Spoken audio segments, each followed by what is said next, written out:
favorite TV shows, man, the Sports Center, ESPN News, Partner Interruption, Around the Horn, quite frankly, Outside the Lines, Baseball Tonight. You know what I mean? I watch sports, dog. Basically, that's what I'm trying to say. I watch sports, man. That's what I'm into. Sports. Every sport. Hockey, golf, basketball, football, of course. Baseball. You know what I mean? I got a favorite team, a favorite player in every single sport. I'm not going to answer those questions. How's everyone doing today? If you're tuning in, I appreciate you. If you didn't know, you are listening to Q&A on W.C.C.U Radio, Coastal Carolina University's student radio station. I am your host, the one and only Addison Taylor. And if you haven't known about our show, if you're first time listening, this is the most innovative, illustrious, and intelligent sports show on the airwaves today. If you haven't listened to us before, we have our guest from our first initial show and first segment, Mr. Chase McFadden, a.k.a. Lord Helix. How you doing today, Chase? Good, Addison. How are you? I'm doing well. If you didn't know about Chase, Chase is a master. He's superb with the numbers. If you want to do fantasy in any sport, any league, he is the guy to go to, and that's why we have him here, folks. We only have the best on Q&A. Just to start you off with a couple of stories today, you know what we do. We give you the sports topics of the news world and most popular in the media today from a younger perspective and a younger generation. That's what we're here for. And we're going to give you a recap, folks. It's March Madness, like we told you. If you're not ready for it, it's here upon us. Last night, some big upsets. The question is, Chase, the question I've been getting asked most, are the upsets that happened and occurred last night good for the tournament? And we'll start with, the first games, talking about our own brackets. Mine were messed up. First of all, Chase, I picked Texas over Butler because of, just kind of what they did during, I guess, the first half of the season, but I ended up making a mistake. What did I do wrong there? I'm not really sure. I actually had Texas as well. I kind of went back and forth in that game. Like, Butler always seems to find a way to get to the Final Four. They play so well in the tournament. Right. But the Big 12 was just such a great division this year. Right. And then yesterday they win, I believe it was 0-3. They went 0-3 in the tournament. They're looking to rebound today. Texas, Iowa State, Baylor. What it did for me, and the reason, and I'm gonna go ahead and answer that question before we get rolling. I don't think that it's bad for NCAA at all. I think it's very good because if you look at the teams that went down, Chase, like we talked about, they were already streaky teams. I really picked Texas just because of their length. They're averaging 6'7", 6'6", 6'8". Across the boards with their shooting guards and wing players. Butler's always been just an extremely good guard team. Yeah. But at the same time, I guess, my predicated thoughts should have been towards what has happened in the past, and that's good guard play wins you the championship, i.e. UConn a few years ago. Exactly. And this is why it's fun to watch Madness. I mean, it's a lot of fun. You don't know exactly what to expect. Right. And when you look at the whole scale of college basketball, there's really probably only 4, 5, 6 teams. We were talking about this throughout the season. There's only a handful of teams that really stand out, and the rest of the field, you can kind of tear it off, but it's mostly wide open. Right. And if you look at some of the games, I mean, especially, and we'll get to the Iowa State game next because I was not infuriated at that game, but Iowa State, really let me down. But I really want to go in on this Georgia State upset over Baylor, Chase, because R.J. Hunter, he kept firing away. He eventually lifted the 14th seed Georgia State over third-seeded Baylor. The question is, Hunter, he hit the three-pointer with 2.7 seconds left. 12-point deficit came back. But should Baylor have been ranked that high? That's the question for me. They were very streaky going into it. Baylor kind of plays that big ball type of basketball. A lot of small forwards and power forward play is really vocal in their offense.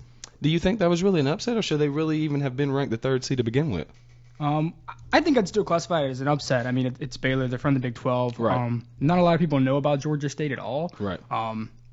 It's a huge story today, especially with the father-son connection, and the dad falling out of the chair last night was awesome to see. Yeah.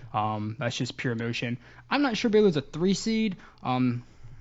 There's a lot of – the seeding is so difficult. I mean, Louisville's a 4. Northern Iowa's a 5. Right. And to me, Louisville hasn't been playing good ball as of lately. So I was actually very, flabbergasted to see them at that 4 seed because I don't think they've been playing well. But like you said, if you look at the stats across the board, Georgia State got points evenly throughout the game. 7 points, 4, 11, 16, 10, 8. Mm-hmm. If you look at Baylor, we've talked about the Baylor plays before, me and you as well. We know what Rico Gathers can do, but they're 37 minutes, 33 minutes, 34 minutes, 35 minutes.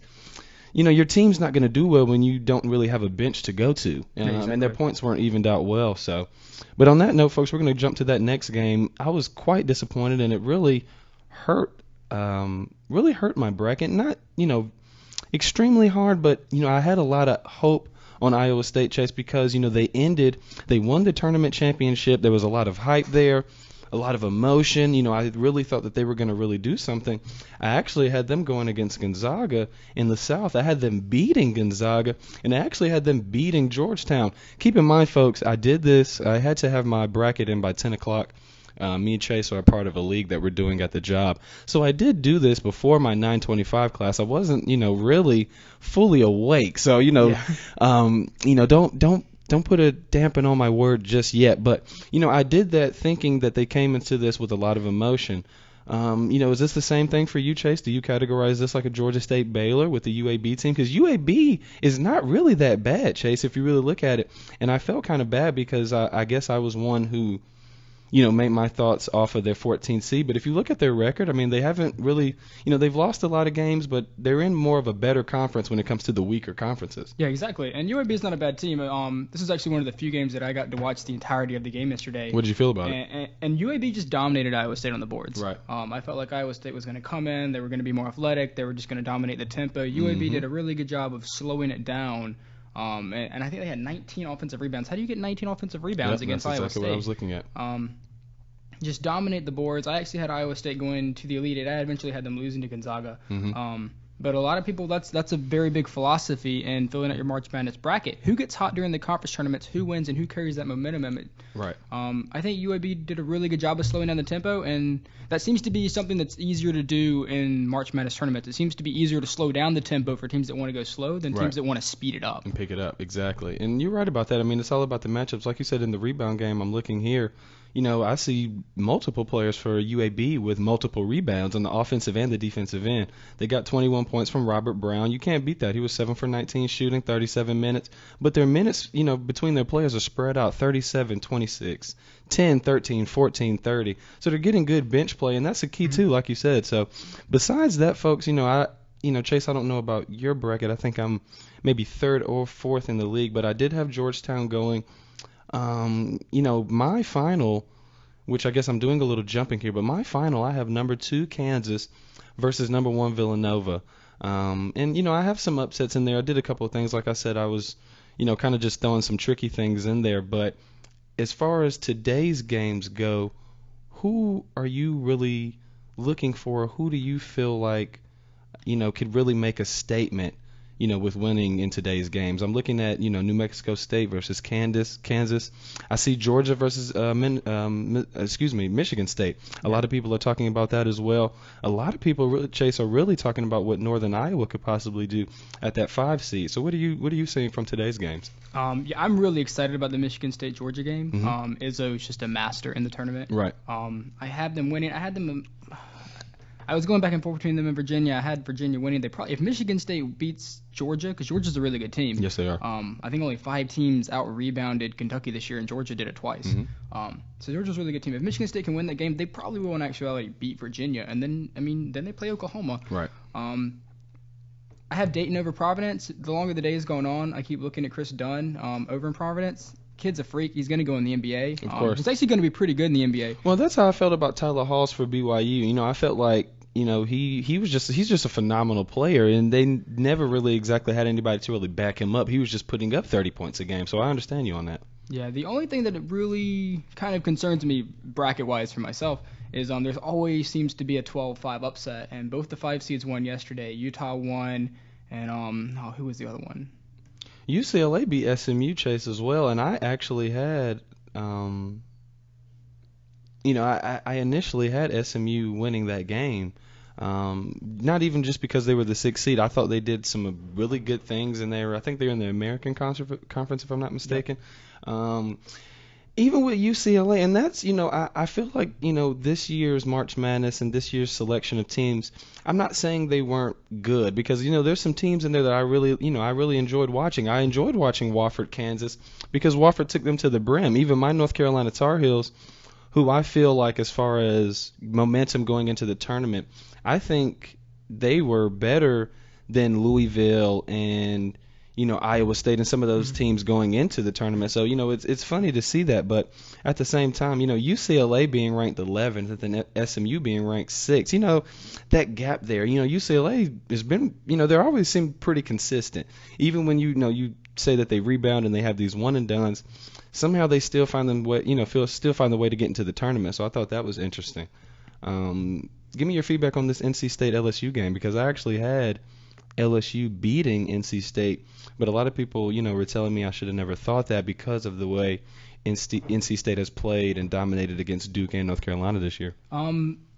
This was actually one of the harder matchups. I chose NC State just for the clear notion in my head of they just keep finding a way to win. Right. They just keep finding a way to beat good teams. But the back side of my brain was telling me, like, LSU almost beat Kentucky, and, like, Kentucky's the team. Right. There's Kentucky, and there's the field. Right. So I think that was a really interesting matchup. It was one of the 9. I think we had 9 out of 16 of the games yesterday were one possession games. Yeah. That's crazy for day one. That's good basketball to watch. All the games are good. I hate going back and forth and saying good games. They're all close games. Right. You can get those two confused. Definitely Exactly. NC State winning that game. LSU kind of choked, though. They was like 0 for 12 and 0 for 7 from the free throw line at the end. Well, I think they kind of had the same thing that North Carolina did. At one point they were up, I don't know if it was exactly a 10-digit lead like North Carolina had. North Carolina did have a 12-14 point lead at that time when I think maybe 8-9 minutes to go. And, me, myself, being a North Carolina fan, I thought the game was, done and gone. And like you said, and like Coach Kyle said, in his interview after the game, that 12-point lead in March Madness gets cut to a 2-point lead in 45 seconds. So it's really crazy, especially as I keep looking through today's games. I love what Northern Iowa is doing. I think they can really not beat up on Wyoming, but at the same time, Wyoming is one of those bigger teams for their conference as well. They're a 12 seed. I love what West Virginia is doing. They always seem to be consistent. They're kind of my sleeper, not really a sleeper just because of their seeding, but like you said with that Michigan State, they're a team that I feel like if they do start to click and do some good things, they can really make a run. I see Virginia going down early though, Chase, for some reason. It's not a whole lot of number ones that are really knocking me out. I mean, I have Duke going down, maybe just because I'm a North Carolina fan and I don't particularly like Duke, or maybe because as I look across the last couple of seasons, even when you think about the year that Doc Rivers' son, when he hit that three-pointer to beat North Carolina in the tournament, things like that, they've had little runs. But last year with Mercer, losing that, I know Duke is a team that will lose to a team that really they have no business losing to. And I see that still happening. I mean, what do you think about Oklahoma, though? That's the team that everybody's really talking about that I feel, as far as the – to me, Chase, the 1, 2, 3, and 4 seeds this year are really tricky. They're all – it seems like all the teams that are in the range could have been switched up and, been number 1 and number 2 and number 3. So what do you think about Oklahoma? Do you think it's all hype there? Do you think, maybe their conference isn't as strong as it used to be? Or, what do you feel about their matchup with Alabama, who's not really a bad team out of the SEC, 14th rank? I think you said Alabama. It's Albany. Albany, excuse me. I don't think Albany. I mean, Oklahoma should roll over Albany. I think they're favored by like 14.5. Yeah. After yesterday, I really don't know what to think about the Big 12. Right. I'm confused. Kansas will start the day out. We'll see Kansas. I think Oklahoma will beat Albany. They should beat them at the 3 of 14. If we have 3 Big 12 seeds lose to 14 seeds, I don't know what that says about that conference. Right. If you're Oklahoma, you got to win. If you're Oklahoma and Kansas and you watched yesterday, you got to be coming in today going, we're not playing around. We gotta take care of business. Right. I think Oklahoma's a good team. I think a lot of it depends on their matchups, which lucky for them. I think if you can avoid Michigan State rolling through, I think they can beat Virginia or Georgia, or if Belmont showed up somehow, I don't see that happening. Right. I think as long as they can avoid Michigan State, they should roll to the Elite Eight. I don't think they can beat Villanova. I don't see them going to the Final Four. And if Northern Iowa beat Villanova, I can't see them beating them either. I think they're a Sweet 16 kind of team, and right. I don't see them much more than that. So you see them kind of making maybe sort of a, maybe like a Florida Gulf Coast type of run. Maybe. Yeah, but for 3 seed. Right. At the same time, I wanted to ask you this: how do you feel about Maryland and even that Oregon and Oklahoma State matchup? Do you feel like there's any maybe 7 or 8 seeds besides Michigan State who can really make some noise and go, deep into. Oh, I also forgot about Wichita State as well.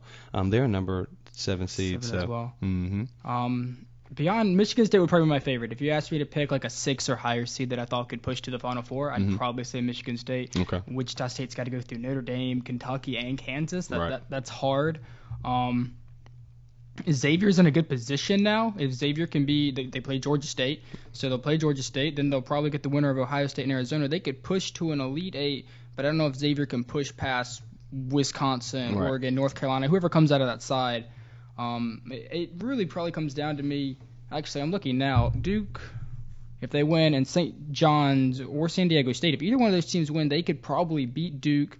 And then I have them playing the winner of Utah and Georgia. And one of those teams could get, I guess one of those teams could push. Right. Michigan State's my favorite. It just seems pretty likely that Michigan State can make it easily to the Elite Eight and push their way into the Final Four. And that, honestly, on that note, Chase, I can't say that you're wrong because that wouldn't be surprising. Like you said, Tom Izzo, he's always pretty much a wizard at this time of the year. And, even with the way North Carolina played last night amongst other teams, I don't see teams like North Carolina and Notre Dame, even Virginia, even Duke, for that matter.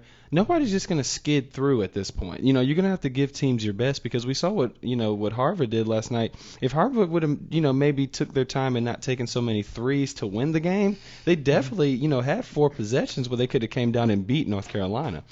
So I understand completely what you're saying with the, that St. John's or San Diego State because, and I think that game is at 6:40 if I'm not mistaken. I picked St. John's there, Chase. I don't know who you picked. I got St. John's. St. John's as well. San Diego State's so good defensively. I just like St. John's. Right. But I see Georgetown. Even Villanova. I like I said, I have Villanova in Kansas, but I could easily be wrong, and it could easily be maybe a Villanova, Arizona, Villanova, Kentucky. I have North Carolina over Arizona once you get into that, round of 8. But at the same time, I made those decisions strictly off of how they were playing those last couple of games. But it also showed me last night that, just like some of these other teams, these younger teams, in the March Madness in the tournament, when they get a lead, they get really excited and they take a step back. And if you take that step back or even take sort of a notch, downward, it's going to spiral downhill from there. You know what I mean? Yeah, I think North Carolina was a classic example of just skidding by. I think the last 10 minutes, I think Harvard went on like a 29-11 run. Yep. You get a little comfortable, and if that last 3 falls, it's over. Yeah. They weren't playing for tie; they were playing. They wanted to win, exactly. Yeah. How do you feel about Utah? And I know we've talked about that a lot, me and you, ourselves at work and different things like that. What do you feel about that Utah and Georgetown matchup? On the 21st at 4:45 p.m. What do you feel about that? I like Utah. I have Utah in the Elite Eight. Mm-hmm. That's mostly a kind of a knock on Duke. Right. For me, I feel like Duke is either going to win it all or lose in the Sweet 16. Right. It kind of seems to be their motto the last 5 or 6 years. Right. I don't see them winning it all, so I just knock them out in the Sweet 16. I think Utah can handle Georgetown. Georgetown wasn't overwhelmingly convincing yesterday against Eastern Washington. Yeah, they weren't. I know Utah only won by 7 over SF Austin, but SF Austin made a run last year, and they brought back all 5 of their starters. That was an experienced team. I was actually worried that might be a 12-5 upset that we could see. When I looked at the fantasy, Chase, you're 100% right. A lot of people, when I just looked at some random brackets, across the world, a lot of people had, SF Austin beating them. That was common on a lot of brackets. So, of course, a lot of people's brackets are messed up. But at the same time, just to get back to the question at hand, that I've been asked, and I ask you again, do you think that, these upsets were good for the tournament or bad for the tournament? I think they were good. What do you think? Yeah, I think they're awesome. We get them every year. Right. I think they said the last time 2 14 seeds won in the same year was about a decade ago, or maybe 20 years ago. It was like 2005 or 1995. So you're saying we shouldn't be so surprised, really? I think we should be surprised when 2 14 seeds win. Right. I think every year you get a 15 or a 13 or a 14 that wins. Right. I think when you should be really surprised is when those teams push past the Sweet 16. Right. Statistically looking at it, most teams, I think the 14 seeds that have won, there's been 30 of them, and the record, or 18 of them, 18 of them, and their record in the round of 32 is like 2-16. Right. So a lot of the teams win, and then they flame out. You go from having a week to prepare to 24 hours to prepare. Right. It's a lot different. But it's fun. The first 2 days where there's 32 games are really exciting, and Right. and that essence of anything can happen, and it's really fun. I'd like to see a 16 seed win. I would as well. Coastal actually was really close last year. Had Virginia on the ropes. And that, and maybe just because, I'm saying this because I'm a senior here at Coastal. I know that you're an alumni yourself. There's a couple of teams that I feel, if UAB was going to jump up all the way to a 14, how are we a 16? It's not like we lost 18, 19 games. We won, 20 plus games. So it's getting tricky there. A lot of people are saying that in a few years there won't be any bids for some of the teams like Coastal to get into the championship. But, with that, I say, and I only say this, objectively, not just because I'm in school here, if we are considered D1, then we're D1. Exactly. After that, your classification is now, D4 and D3 and all this stuff. But if you're in a division in D1 where there is a conference, and we are in the Big South, there is the MAC and the WAC and, the MEAC and all this. I was good. I was very comfortable seeing Hampton get there. I was happy that they won their first game just to get in there. Yeah, exactly. So now that's going to be a little bit of revenue for their school, even if it's not a whole lot. So quickly, before we get to the next topic, Chase, let's just get a quick rundown to the games. Kansas and New Mexico State are playing right now. You have Kansas. Then we're going to go to Georgia and Michigan State. We both agree on Michigan State there. Are we both agreeing on UNI over Wyoming at 140? Yeah, I'm worried that a 12 is going to beat a 5 today, Mhm. and I have West Virginia and Northern Iowa advancing. Okay. I don't know who's going to lose. Right. I just feel like One of them is going to go down, yeah. So we're going to agree on West Virginia. Are we going to go with, what do you feel about, Wichita State versus Indiana? Because Indiana is a team, and that's what I'm saying. Their overall ranking 20 and 13. Wichita State's 28 and 4. So that's why I'm saying, I'm not saying the teams are wrong this year, but maybe the seedings are. You know what I mean? Yeah. Because if you look at it doesn't really add up. But of course we know what Farrell can do for Indiana. He's averaging 16.1 points per game. But we know what Baker can do for Wichita State. He's averaging 15 points per game. Exactly. Van Vliet has been there for some time now. So. With that one, it's really tough. I want to just go with Wichita State there, but at the same time, I can't sleep on Indiana and those boys because they are coming from the Big Ten, and we see that there is a difference between the Big Ten and the MVC. What are you saying? Yeah. I picked Wichita State. I like Indiana. There were like 5 or 6 games in the first round that were really tough for me. Mhm. And this one was the same for me. This was one of those 6. I feel like most of the time I just pick the top seed. I was like, I just go with it. Right. I hate the seeding process, typically, because I keep going back to Michigan State. If you go back to Michigan State and look at their season, they're not a 7 seed team. Right. You give a couple free throws, a couple missed possessions. This is a 3 or 4 seed. Right. It's a really good team. But yeah, I picked Wichita State. I feel like offensively they're just a little better than Indiana. They can get around the defense, and I don't see either team beating Kansas next round, so it doesn't really matter. Right. And for me, Wichita State is a team that is we see that they're really, really high on emotion. So I feel like when they get a lead and they start to get hype and they start to get their crowd into it, it really takes control of that team. So I see what you're saying. I have them beating Indiana as well. Of course, I think UVA is going to roll. Louisville and UCI. Chase, on my bracket, I chose Louisville. We know what Montrezl Harrell can do. What Rozier can do when he plays up to it. He's exactly. averaging 17 points per game. Harrell is averaging 10 rebounds per game. He's a high flyer. He's a skywalker. We know he can dunk. But Davis the second from UCI. They're 21 and 12. They were 11 and 5 in the Big West. Louisville was 12 and 6 in the ACC. Overall record of 24 and 8, which isn't that bad. But Louisville, I feel, is a team that could go down. What do you think about that? I don't know a lot about UC Irvine. I've been looking at them a little bit the last couple of days, trying to figure it out. I mostly just trust Petrino. I'll take Louisville. I put Louisville there. I had them losing more than I win the next game, right? Just because Louisville seems to just be so inconsistent. Yeah. It's hit or die. I think they'll win. I don't see another 13 or 14 seed winning. But I wouldn't be surprised if a team like UC Irvine beats Louisville today. Right. So we can agree on that. Going to the next one, I love what Maryland's doing, Chase. I've really become a Wells fan. I really, really like what Maryland's doing, I guess especially after their win versus, Kaminsky in Wisconsin. And that's what I was telling my good friend Marcus Freeman, who's number 35 for Coastal Carolina University, power forward center. He has the job of guarding Kaminsky, Chase, the 7-footer. And I was letting him know that, one of the things that you can do in the tournament, or that's very helpful, and that's what Maryland does, is being a team that could just beat you to the spot, get those 50-50 balls, get offensive rebounds and putbacks and ones. And I see Maryland, I think they could possibly, if they play to their potential, they could make a deep run. So I think we'll go with Maryland there. As far as Oklahoma State goes, that next game at 6:50, what do you think about between that 8 and 9 seed matchup? That's probably going to be one of the best games of the day. Right. Oregon, Oklahoma State, it's one of the 2 or 3 games in Vegas. It's like a push. Yeah. It's just a push. I really don't know what to expect. I picked Oregon. Neither team winning is going to surprise me. I think it's going to be a really nice game. Both teams are going to be flying around offensively. I don't see 70 points being out of the range for either one. Right. I'm just going to go Ducks. That's just a coin flip for me. Right. Both of those teams are awesome. I can agree with you on Oregon for 8 and 9 with that. seeds. I think I did pick Oklahoma State in my bracket, but that was like you said, that was a toss-up for me.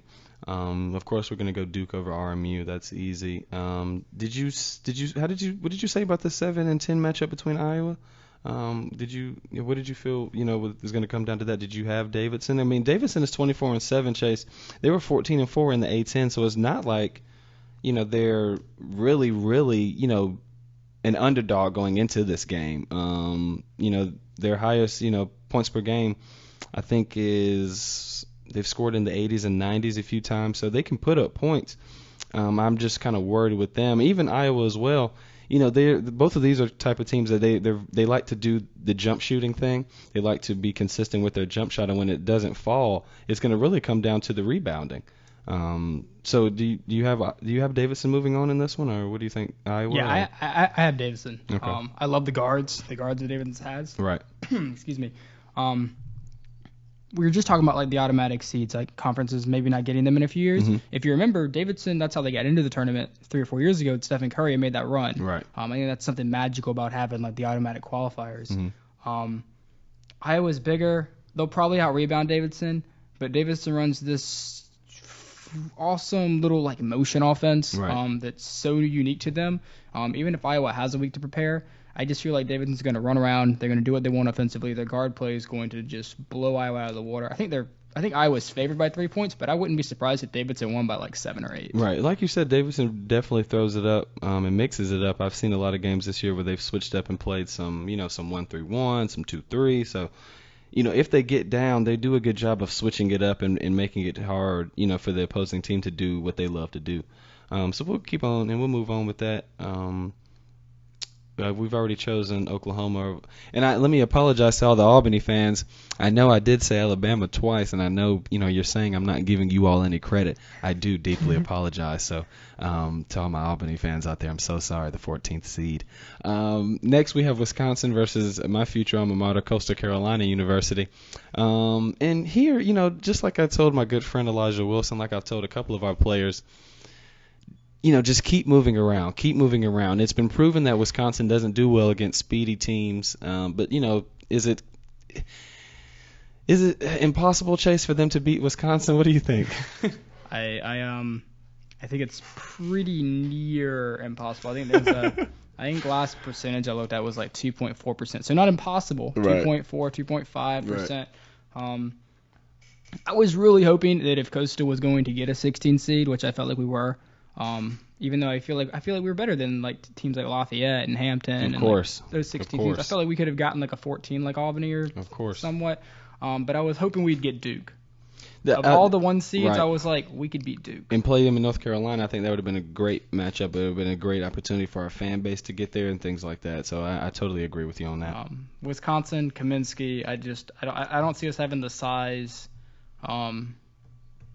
I just don't see us. We're a $20 underdog. I don't see it happening. Right. If we keep this game to 5 or 6 points, I think it represents the university very well. Helps right. with recruiting. Right. And I think that's the goal.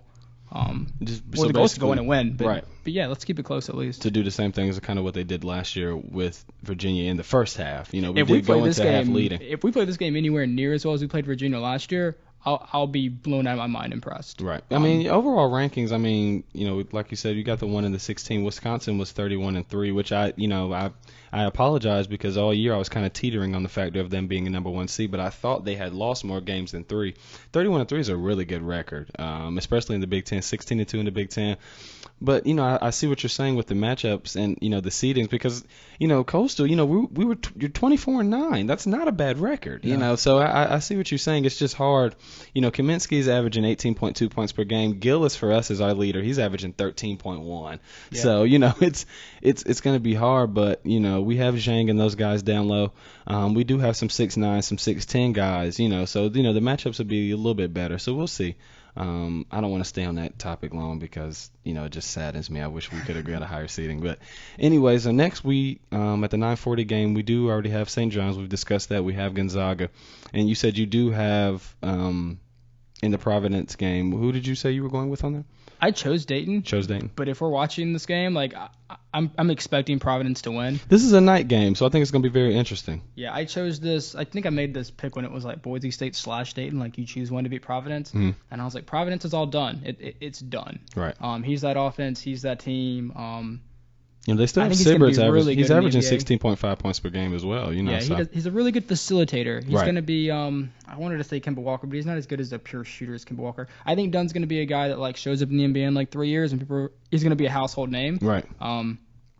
People don't know who he is now. I chose Dayton just because I feel like they're probably more of a overall. I feel like them or Boise could upset Providence, but Providence will probably win. And at the same time, like we've been talking about with the seedings, Providence is a 6 seed.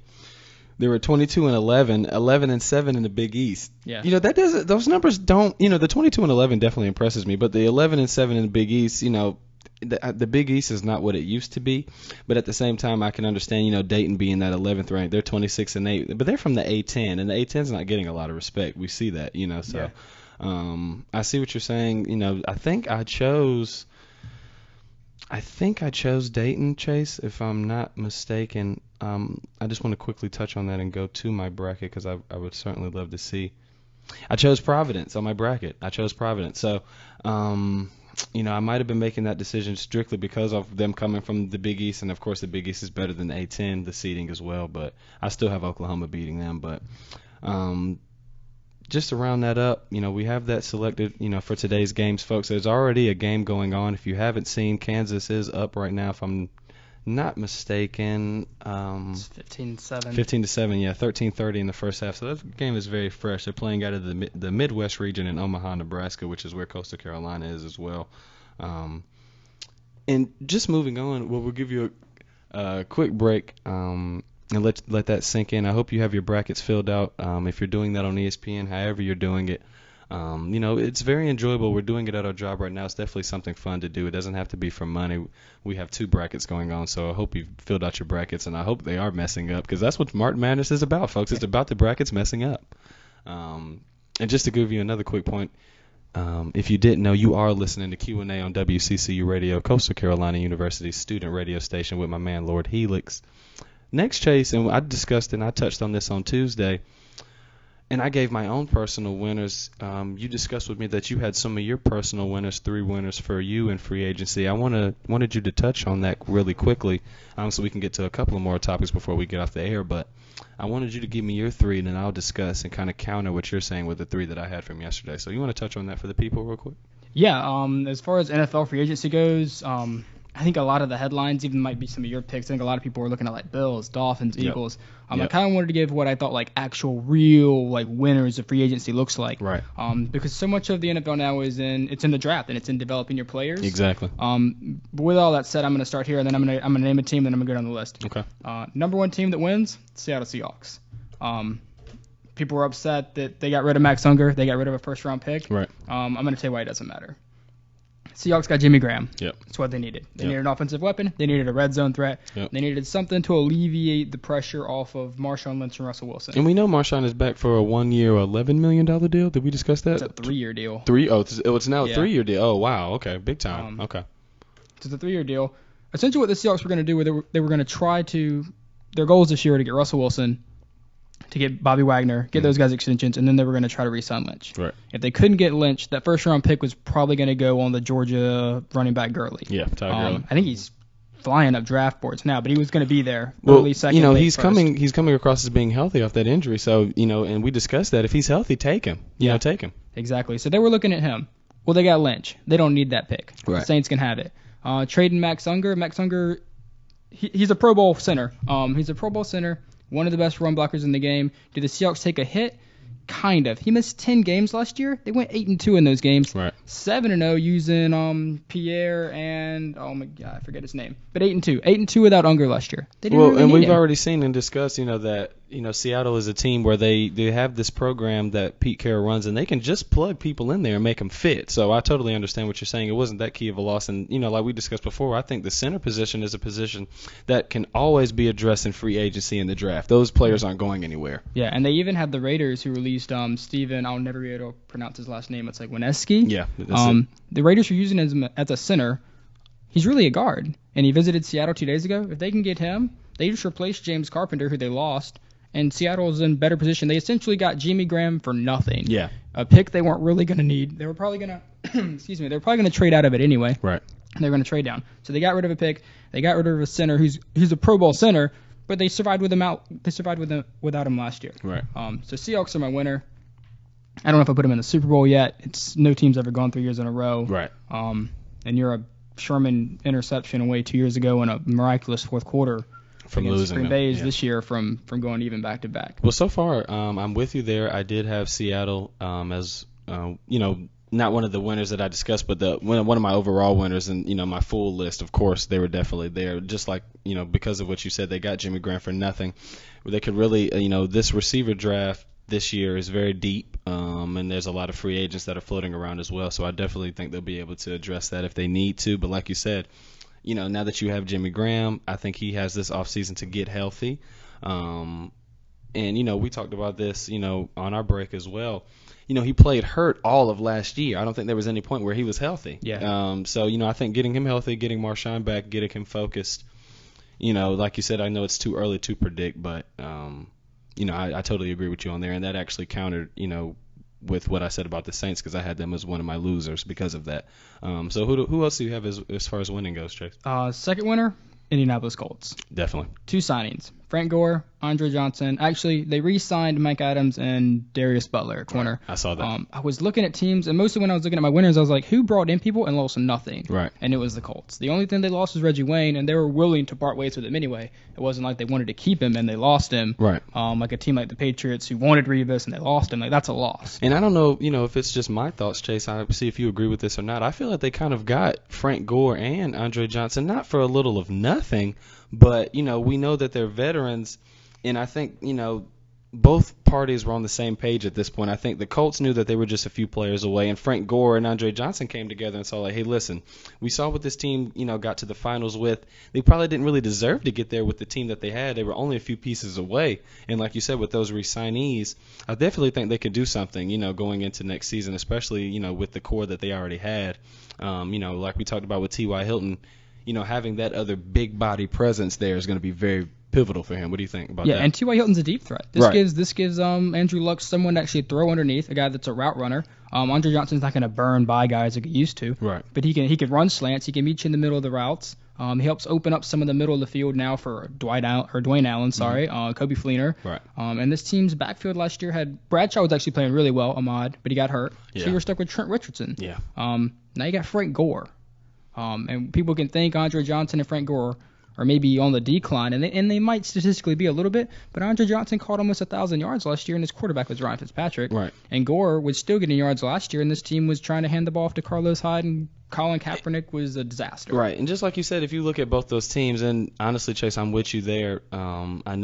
I guess we're supposed to go back and forth, but I totally understand you there because, if you look at both of those teams, Houston and San Fran, they're not going anywhere. You know what I mean? They're kind of stuck in this little rut right now, so I can totally agree with you on that. Who's your third team on there? My last one is going to be the Packers. I had them as, oh, man, we're right on spot here. Keep going. So, yeah, your priority was to get Randall Cobb back. That's who you got. And you got Randall Cobb back, and not only did you get Randall Cobb back, but you got him back for less money than teams spent on people like Jeremy Maclin. That's exactly you made the exact same point I made, Chase. You got Brian Beluga back, so you got your guard back for $8 million. Right. And right now, Tremont Williams is sitting on the free agency market, and nobody's signing him, so his value's dropping. So it's looking like the Packers might get Tremont back as well. Right. And once again, they didn't lose anything. The Packers really didn't need to address anything. Right. Once again, we're a fourth quarter blowout away from going to the Super Bowl. the Packers are a good team. The only thing they really needed to do was keep the pieces they had, and they did it. Yeah, and like you said, about the development in the draft, Williams developed into a right receiver. Eddie Lacy is just, I mean,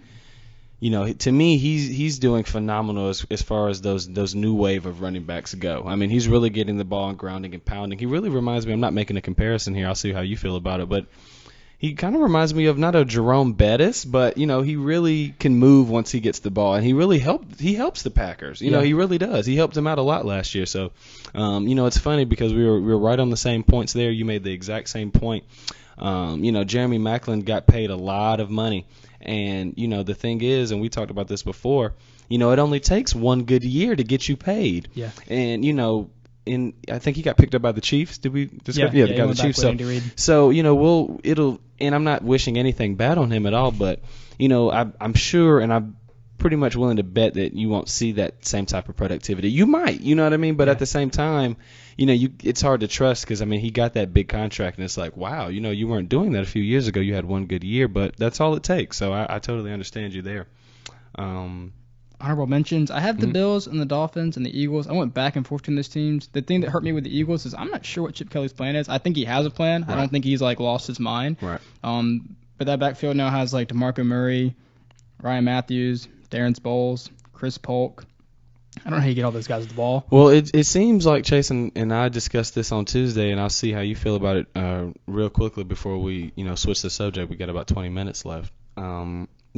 Stephen A. Smith made the discussion about, the Eagles' moves being predicated off of racism and things like that. And we discussed this in New Orleans, you and I, and I want to see what you think about it. You have Sproles. I don't necessarily know about DeMarco, but, when I looked at some of his quotes, he said that he went there because they seemed, as far as money and winning go, it seemed like the best team. He thinks they can make a Super Bowl run. And, it's looking like, he just wants guys who he can tell what to do. And, kind of some do boys, yes man type of guys. And that's why he keeps Riley Cooper. I don't think it was anything about racism at all. And I want to see what you feel about that because that's kind of a sensitive topic. But I think it was more so listen, Riley, you might play this game and you might not play 4 games from now. Are you okay with that? And he'll say, yes, sir. You can't tell Deshaun that or LaShawn McCoy. You can't tell that to those guys. So, what do you feel about that? Well, Chip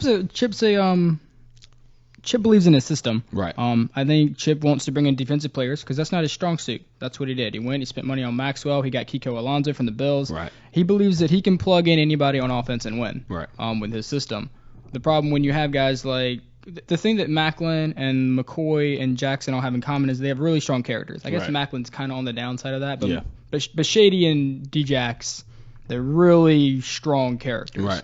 And you can kind of take those egos and just part ways with them if you're almost, not that it's a bad thing, I want to say psychotic, but he believes in his system. Right. And he's like, I'll just get rid of these guys, I'll bring in other guys, we'll make it work. Right. And it frees up a little cap room for him too. I'm just, I'm afraid, I'm not, I guess afraid isn't the word, but, I want to see how their quarterback, competition comes and looks as far as, when spring training starts, because I don't know if Sam is the guy.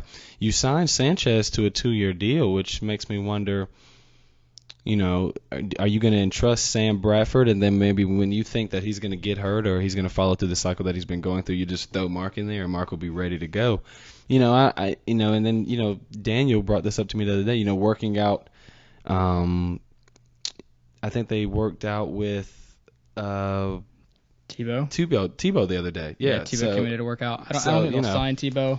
Tebow has said that he's going to the veteran combine, which could be interesting. Right. That's an entirely different topic. Chip has said before that he thinks he always wants 2 starting quarterbacks on his roster. He has said that. So I say I see why he keeps Sanchez. I don't think there'll be a competition. I think he traded for Bradford to make Bradford the starting quarterback. Right. I was actually the last time that a player won Heisman in college football that I got excited about being a quarterback, besides Andrew Luck. It was really Sam Bradford, and then he's just been hurt. Right. And when he came out of Oklahoma, he was big body, he's tall, big arm, but like you said, we haven't been able to see what he's going to do. So if I can see some consistent, not even if I can see, there's going to have to be consistent quarterback play. There's going to have to be some slants and some curls thrown, Chase, because once you start running the ball with DeMarco, and I'm pretty sure he's going to have an okay year, whoever gets the ball for the matchups and the schemes of who they play, and I'm pretty sure that's what Chip's going to do. When they see this team has this kind of linebackers, they'll put DeMarco in, and this, they'll do Matthews, but when they start to load the box, Chase, they're going to have to throw the ball. They're gonna have to. So we'll see. We'll see on that. But as we switch up routings a little bit, I know you had some of your thoughts about MLB going into this upcoming season. It's been very interesting. I talked on Tuesday. I didn't really touch base with you about this, so I'll do it now. My discussion on Tuesday was about Tommy John surgery and how it's not really messing up the game, but the organizations are the ones that are at fault with this, because when you have these aces, you don't need to push them, or not really push them hard, but if they're in shape and they can throw the ball still consistently at the rating that they need to do for their specific pitches, they don't need to be throwing their arms out right now. I was just discussing, Yu Darvish, Wheeler for the Mets, so I just want to see, I know we discussed some of your predictions. Who do you like in these divisions going into this upcoming season, Chess? Let's kind of break it down a little bit. Where do you want to start? I guess we'll start in the NL, just because it seems to be, not a little bit weaker, but the last couple of seasons, it seems like they have good starts. I mean, of course, San Francisco did what they did, but everywhere else, Atlanta, Chicago with Lester and their new management. Let's start it there. What do you think? Yeah, I actually did. I did divisions. I did how they predicted it out. Okay. And then I actually gave teams like a letter grading. And if you look at the NL compared to the AL, I agree with you. There's a lot of C's and a couple of D's in here. Right. But NL East, I think it's the Nationals. I don't think any other team in that division can compete. Right. The Mets. I had the Nationals ranked as an A. I had the Mets as a C. The Marlins as a C-. The Braves as a C-. And the Phillies as a D+. Mm-hmm. And I think the reason the Braves get a C- is because I'm a Braves fan. Well, I realize they have to clean up a little bit of house with Frank Wren and what he did as far as just spending money, right. And bringing in guys that weren't really working. But there's just no one else in that division that compete with the Nationals. Right, and you're right about that. I mean, as I'm looking, at my notes in last year's, records, I mean, you got Philadelphia 73-89, Marlins 77-85, Mets 79-83. Same for the Braves, and then you have the Nationals at 96 and 66, and it's just like whoa, So I can fully understand you there. I think with the Mets losing Wheeler, that is tough for them. If they would have had him, I definitely could put them, I guess, as the second best. The Marlins do have their ace hitter coming back after his face by ball injury hit last year. You know what I mean? So we'll definitely see what they can do. As far as the Central goes, what do you think? Cardinals and everybody else. The Pirates made a nice run towards the end last year, Chase. I thought they were going to make some noise. So what do you feel about the Reds and everybody else in that division? I had the Pirates as a wild card team. I said when the Cubs got Theo Epstein from the Red Sox a couple years ago, I was like, in the next 3 years, the Cubs at least don't win a World Series, they'll be in the playoffs. Right. This will be a completely different franchise. Right. And then 2 years went by, and I was like, what's Theo doing? Right. I know Theo has a plan, but what's he doing? And then we saw this year in the winter, it exploded. Yeah. I think Cardinals will win that division. I think getting Jason Hayward's a nice addition. This team's led the National League in batting average the last 3 or 4 years. They bat above 300 every year as a team. That's incredible. I have the Cubs second. The Cubs will probably be a wild card team. The Pirates will probably be a wild card team.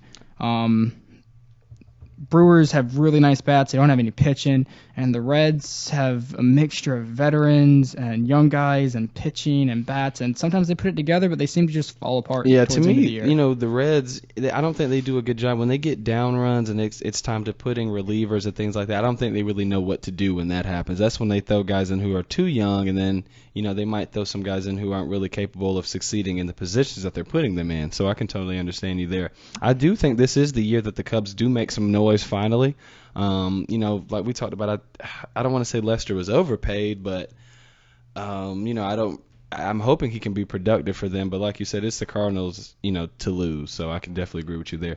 Out west, it's heating up out there. We got the Dodgers, got San Fran, San Diego, Colorado, Arizona. What do you think about that? I mean, we know Arizona 64-98, Colorado 66-96.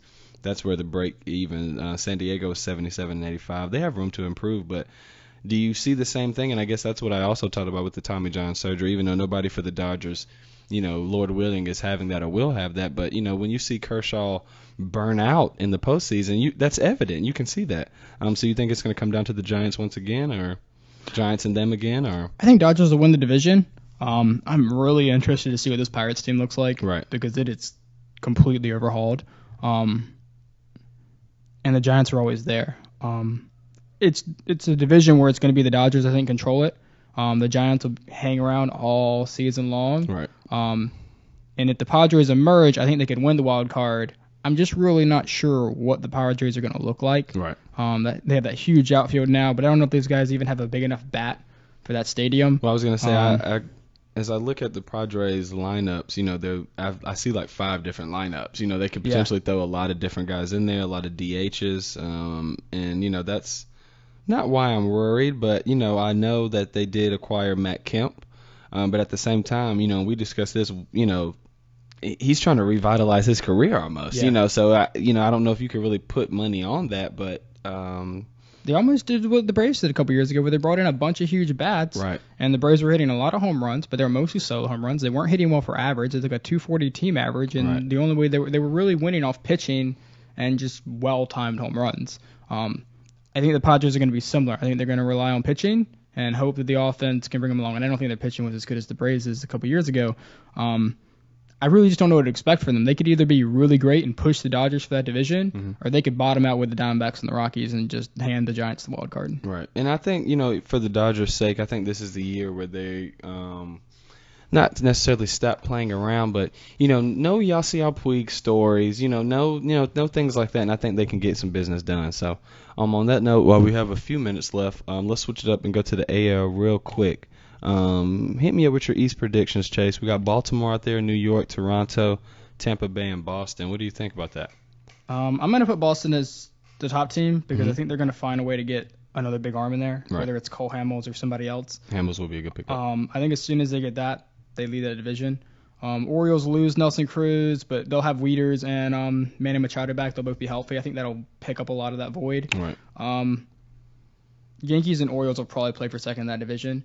I know the Blue Jays were kind of excited about their pickups with like Russell Martin and whatnot, but they just don't really they're not that good defensively. Right. And I don't see the Rays really making up the ground after losing Joe Madden. I think a lot of that team was coaching. Right. I think it's the Red Sox all the way in the front, and I think the Orioles and the Yankees will be there all season long. It's so hard to predict before the trade deadline, before the season even starts. Right. But those are the 3 teams in that division. I don't see the Blue Jays or Rays being that competitive. Yeah, I can agree with you on that. With the Yankees, I can see them even, I guess, agreeing with you, like you said, and maybe taking it a step further, not falling deeper in that division, but if the Yankees, and that's my favorite AL team, but if they have a few injuries at different positions, they have to throw guys in there, they're not going to win.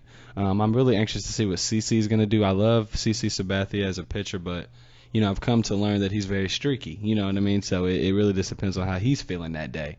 But like you said, I do understand it's Boston and Baltimore, and then I don't expect Boston to have another 71 and 91 year. I'm not expecting that. But at the same time, I think it'll be closer in the gap between Baltimore, who had a 96 and 66. So yeah. I see what you're saying. Yeah, I think the Yankees are going to kind of go after like a mold of what the Royals did last year, where the Royals pushed their starters 6-7 innings into the game, right? And that's how that bullpen stayed fresh and effective all year.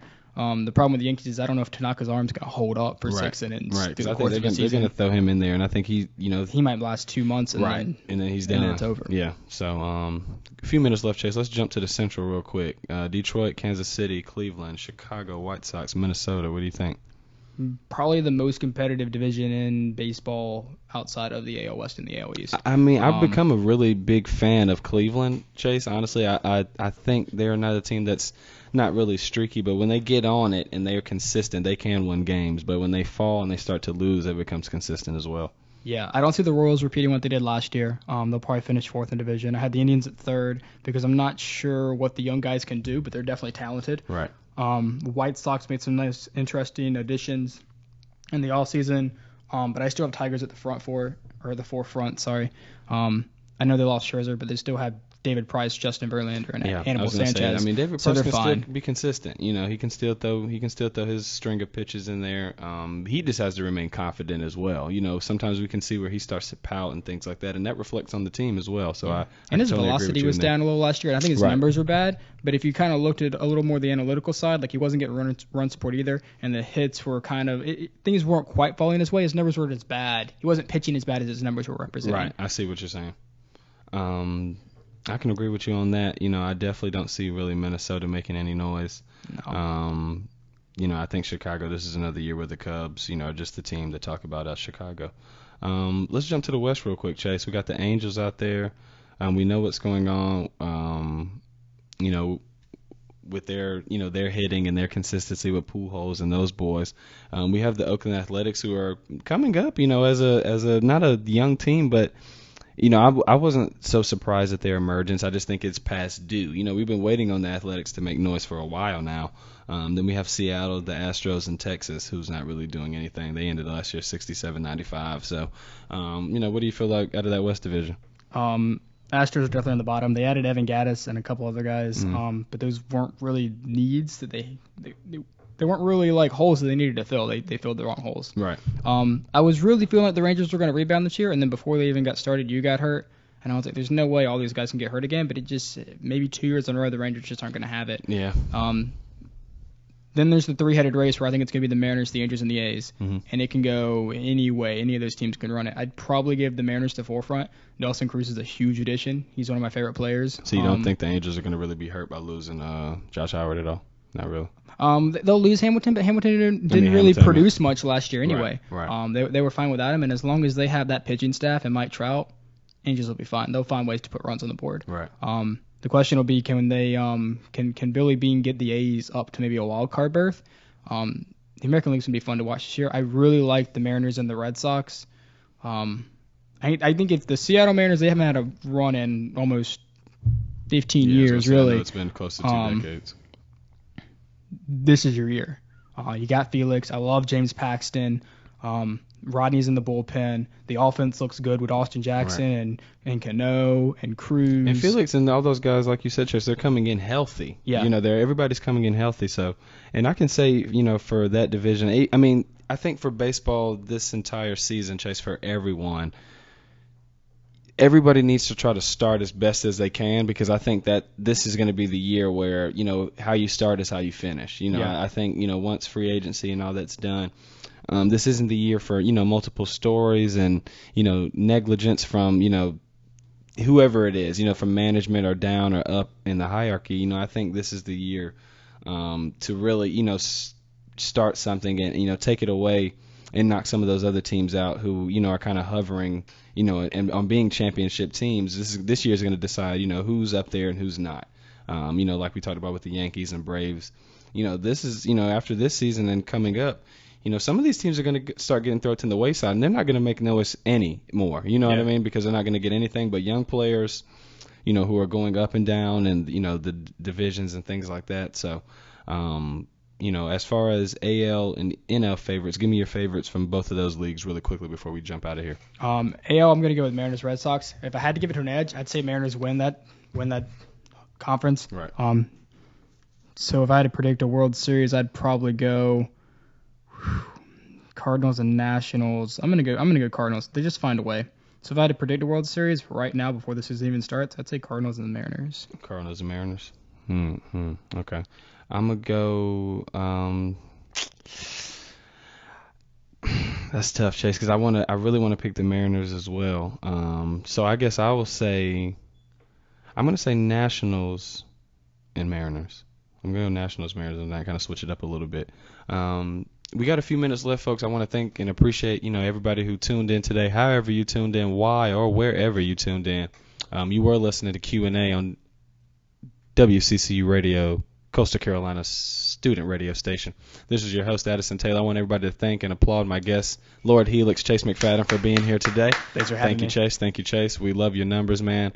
When it comes to the odds, Chase is the guy to go to. And before we get off the air, Chase, I want you to give, what are your odds looking like right now for the NCAA tournament? I know we touched on that earlier, but is Kentucky still your favorite? What is Vegas? What is everybody talking about right now? Yeah, it's Kentucky. Kentucky's still a 1-to-1 odd to win it all. Okay. The best teams that have a percentage, Arizona has a 35% chance of beating them, and Wisconsin has a 30% chance, and everyone else is 25 and below. Yeah. So you're looking at Kentucky. Which is what I was like, if you're filling out a bracket, you just take Kentucky, put them all the way to the end, and then the rest is up to you. Right.